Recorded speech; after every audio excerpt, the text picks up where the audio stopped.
We continue now at the top of Daf Kuf Yud Zayin Amud Beis in Meseches Bava Basra. This is Bava Basra Daf 117b.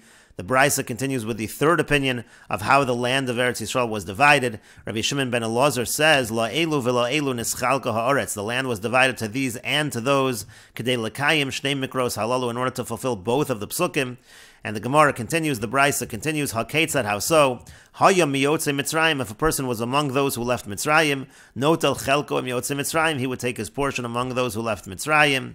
Hayam mibay ha'aretz, if a person was among those who entered Eretz Yisrael, notel chelko im bay ha'aretz, he would take his portion among those who entered Eretz Yisrael. Mikan, if a person was from among both those that left Mitzrayim and those that entered Eretz Yisrael, the Rashbam will explain what that means. Notel chelko mikan, so then he takes his portion among both. He takes his portion among the Yotze Mitzrayim, and he takes his portion among the Boy Ha'aretz. And the Rashbam explains, La elu v'lo elu, to these and to those. It means Li Yotze Mitzrayim, well, the Boy Ha'aretz were fulfilling both of the psukim. The land was divided to those who left Mitzrayim and also to those who entered Eretz Yisrael. And the Rashbam notes, V'chazora les leila haytana. Now this Tana of Shimon ben Elazar does not hold of Chazora, meaning when it went to those who entered Eretz Yisrael, the land, the inheritance did not then go back to the Yotze Mitzrayim and divide it evenly among those. Umasnisin mesuk mashaper alibay. And the Rashbam also notes that the Mishnah works fine according to Rabbi Shimon ben Elazar as well, to v'nos tzlafchad l'didei nami, because according to Rabbi Shimon ben Elazar as well, the daughters of tzlafchad, they took natlu gimel chalakim, they took 3 portions of the land.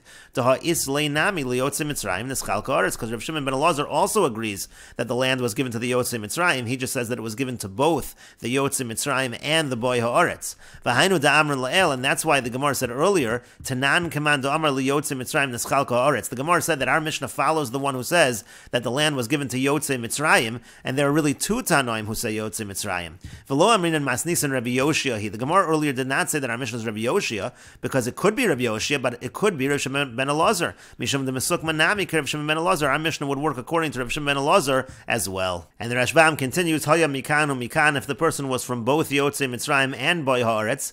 And the way the Rashbam understands that is Kagon Ruvain. Let's say you have Ruvain Shahaya ben Chaf k'shiyatzu Mitzrayim. Let's say he was 20 years old when he left Mitzrayim. V'holed bonim b'midbar, and he had sons in the wilderness. V'mason, he died. V'habonim hayu b'nei Chaf b'chnisasan la'aretz, and then those sons, they were 20 years old when they entered Eretz Yisrael. So notlin chelkon b'shvil atzman, so they would take a portion because of themselves. Shehein Boy Ha'aretz, because they're entering the land. V'notlin nami chelak echad, and they would also take a portion b'shvil avian, because of their father. Shahaya miyotze Mitzrayim, because he was among the Yotze Mitzrayim.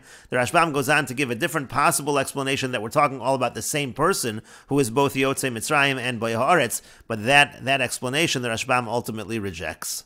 And the Brisa continues, Meraglim, when it came to the Meraglim, to the spies, Yehoshua v'Kalev natalu chelkam, Yehoshua and Kalev took their portions. Mislonanim v'yadas korach, the Mislonanim and the Yadas korach, Mislonanim will be explained later on. Lo haya lehem chelak ba'aretz, they did not get a portion in the land. Habonim natalu b'schus avi avian, and their sons did not get a portion from them, but they were able to get portions in the merit of the father of their fathers, or uvischus avia mosein, or in the merit of the father of their mothers, meaning they were able to take from their grandfather's portion, but not from their fathers.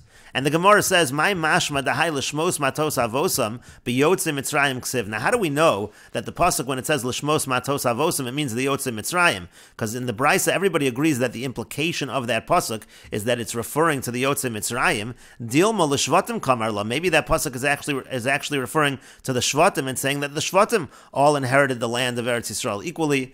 Dechsiv, and the Gemara answers to that because it's written in another pasuk, "V'nasati osol lachem morasha ani Hashem." It says that I'm giving it to you as a morasha, and we understand that pasuk to mean Yerusha hi lachem avoseichem, that the land is an inheritance for you from your fathers. Uli Yotze Mitzrayim kamar lu, and that pasuk was being told to the Yotze Mitzrayim, and so therefore we see that the pasuk is in fact implying that the Yotze Mitzrayim received a portion of the land. And the Gemara continues at the 2 dots, Siman a mnemonic for the upcoming Gemara, Larav, Tzlavchad, V'Yosef, Ichvil, Menashe, Yechoshev.